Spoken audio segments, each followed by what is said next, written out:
Coming up on Mountain News this morning, conversion therapy is restored in the Commonwealth, but not every Kentuckian is voicing their support for the controversial practice. Dedicated to Eastern and Southern Kentucky, this is WYMT Mountain News this morning. Good morning and a happy Monday to you.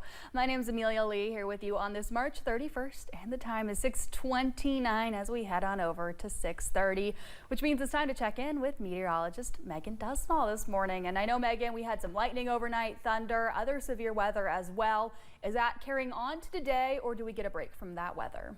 We do get a break from the severe weather. I know we saw some thunderstorms last night. We did have a tornado warning, especially as you're traveling towards Floyd County, but it has since moved out of our region. Here's a look at that live pinpoint Doppler radar. You can see that the heaviest rain no longer is in our Virginia counties. Still do see some of our Virginia counties having a little bit of light rain, though.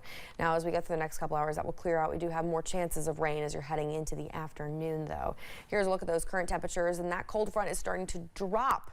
Our temperatures from the 50s and those 40s that you see in Kansas City are on the way as we're heading into the overnight hours of tonight. We'll definitely see the impact of that cold front. Here's a look at those current temperatures up close and personal, mainly sitting in the 50s right now, 61 degrees for Jacksboro and 60 for Middlesboro. Here's how those temperatures will change throughout the next couple hours. We'll hit a secondary high of today in the 10 o'clock hour, about 64 degrees, and then we'll see those temperatures drop, as I mentioned earlier, to the low 40s overnight. Amelia. 2 people were found dead inside a car in Whitley County Sunday morning. The Whitley County Sheriff's Office said they received a call about a suspicious vehicle blocking the road near Highway 92. After arriving, officials found George Gartner and Sergeant Gartner dead in the car. A handgun was also found inside the car, but officials did not say if there were gunshot wounds. The investigation is ongoing. 3 men were indicted in connection with the death of an Eastern Kentucky man. Michael Brown, Anthony Browning, and Michael Shortridge were indicted for murder by a Pike County ground jury. The shooting happened in January when state police were called to the Laurel Fork area in the Steele community. When troopers arrived on scene, they found Christopher Lester dead. A Middlesboro couple is accused of child abuse. Officials say Ricky North and Nicole North intentionally abused Ricky's son. Police say the child was subjected to, quote, torture, cruel confinement, and cruel punishment on numerous occasions, end quote. They are charged with tampering with physical evidence, strangulation of the first degree, and failure to report child neglect. Last week's end of the legislative session in Kentucky saw some controversy and applause. Folks are speaking out about their opposition to House Bill 495, which restores conversion therapy in Kentucky. It was a response to a 2024 executive order banning conversion therapy in Kentucky. Supporters of the bill say it protects their religious freedom. We are created as male and female, and that the best way to ensure human flourishing is to encourage folks to understand who they are. Really, the essence of conversion therapy is the belief that something is innately wrong with me, and the pursuit is to figure out what caused it, what's the problem, so a solution could be made. The bill includes an emergency clause, meaning it took effect immediately. Governor Andy Beshear repeatedly spoke out against conversion therapy, calling it torture. More than 1 month after the February flood poured through the mountains, work is still underway to get people back home. But as WYMT's Buddy Forbes shares, survivors feel the impact is still immeasurable. Flood got it here on the corner. Several communities in Pike County are still reeling from the February flood. The river was coming up in the yard before they even knew it was here. With churches and homes in the Sutton Bottom area seeing substantial damage as people try to piece together what they can after a storm they were not prepared to face. The rest of us is just check to check, payday to payday. For some, the waters destroyed countless memories, tools, and property. It's hard for me to even look that way.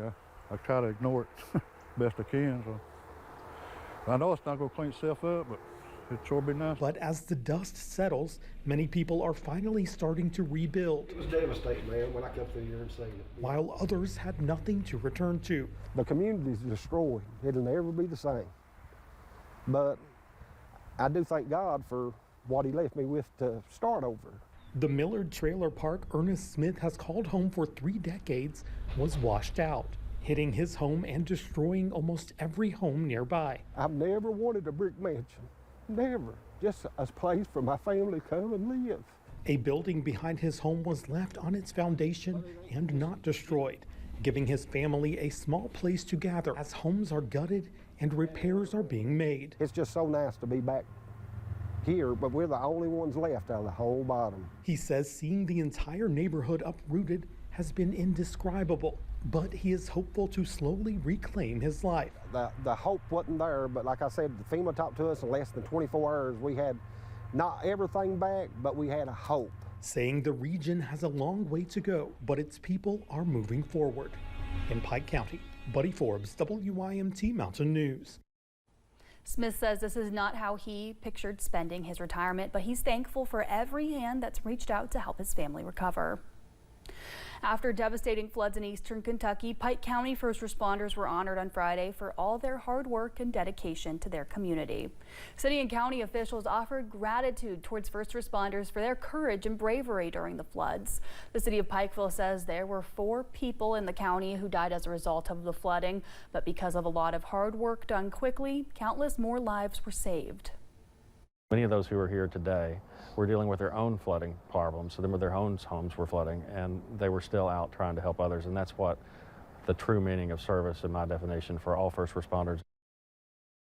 Officials at the event say it was a whole county effort for first responders going to different areas to help people, further showing their dedication to their community.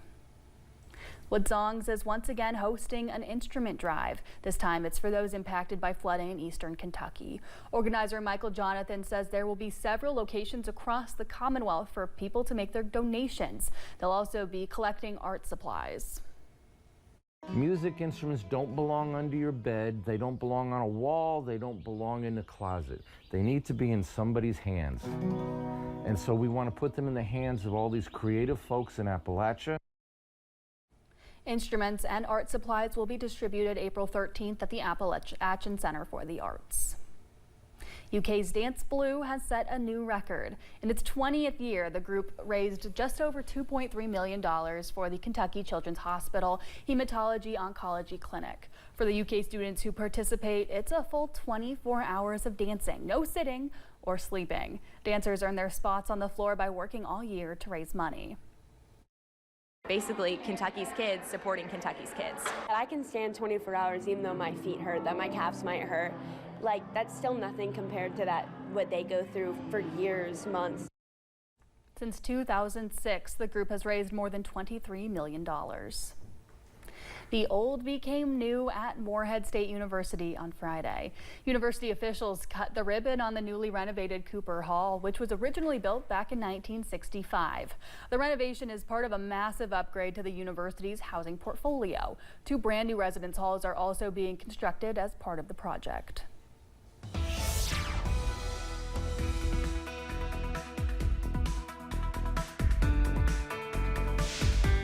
We are watching those temperatures this morning in the 50s. Not too bad of a way to start your day, especially since that rain has moved out. We're looking nice and dry this morning for the most part. Here's a look at that live pinpoint Doppler radar. You can see that the heaviest rain is just outside of our Virginia county. Still seeing some rain chances as you're traveling towards Harlan County and Bell County this morning. And again, we'll see that continue to move more towards the east, giving us a break from the rain until we're heading to the afternoon, where we do see some more rain chances popping up in the forecast. Now let's talk about that visibility this morning, as we are seeing some patchy fogs in the area. 2.5 visibility in Harlan as you're traveling towards Grundy, 2.9 visibility. So just make sure that if you are encountering some of these patches of fog, that you're driving safe this morning, especially as we did have that rain come through and those roads are a little bit wet. Here's what you need to know in terms of that bus stop forecast this morning. On the way to school, nice and clear with cloudy skies. Temperatures in the upper 50s and still looking in the upper 50s as you're heading home with a chance of rain. Stay with us. More mountain news and weather is on the way.